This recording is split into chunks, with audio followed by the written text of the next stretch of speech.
5 tips that you need to know when it comes to recording yourself inside of Canva is when you come up to the record yourself, what you want to do before you actually go wild and start recording for hours and hours is you want to make sure that you test your recording first, test your setup, make sure that your audio is okay, make sure that it's actually recording your screen using the options that you want it to, and make sure it sounds and all the audio sounds all good, because you can choose to flip yourself in the camera here. You can then choose your screen, you can choose your entire screen.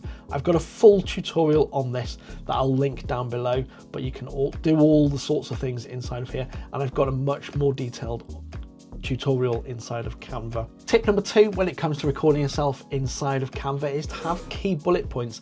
I have them on a little post-it note here. Sometimes I have them on a separate screen. Have key bullet points and pause your recording or save and exit your recording each time you've covered one of those bullet points to make sure that you're not recording, say, 5 tips like I'm doing today, and you're not recording all of those in one key kind of like setting, so that you can make sure that your tips are actually saved one at a time, and then you can have kind of like a pause or a break in between each tip. So that brings me on to tip number 3, and that is to record in short sections. So maybe that's like 1 to 5 minutes maximum. You don't want to be recording all of your tips or all of your tutorial in one hit, because if something goes wrong or something's not recorded correctly, then you'd have to go back and re-record the whole section. So record your tutorials inside of Canva in short sections, and that also means your file sizes for each of those videos is a little bit shorter, and you're not going to be waiting for a long time for it to actually upload those clips at the end. They're going to be nice and short. Tip number 4 comes to editing once you've actually recorded your tutorial. Let's say on this example I wanted to put myself over this side. You can see I'm actually facing away.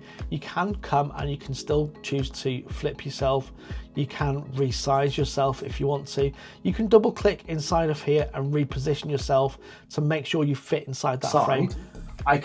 And actually what you can do if you wanted to is you can actually detach the video, and so you don't have to be in a circle or anything else like that, or you could choose to put yourself in a different frame. So that's tip number 4, is that your video or your recording of yourself is actually a separate video file, so you can put that into a different frame if you want to, or you can choose to just remove it from the frame and have it in a square, so you can have just a talking head.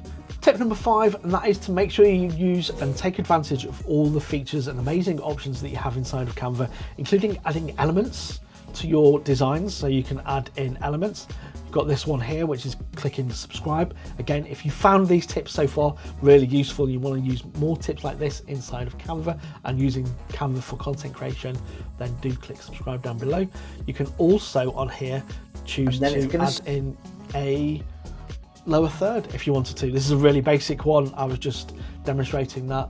And if you want to dive in and find out more about creating content and recording your screen inside of Canva, not just recording your Canva screen, but recording other screens and recording tutorials, I've got a whole video on that you can check out up here. So thank you very much, and until next time, bye for now.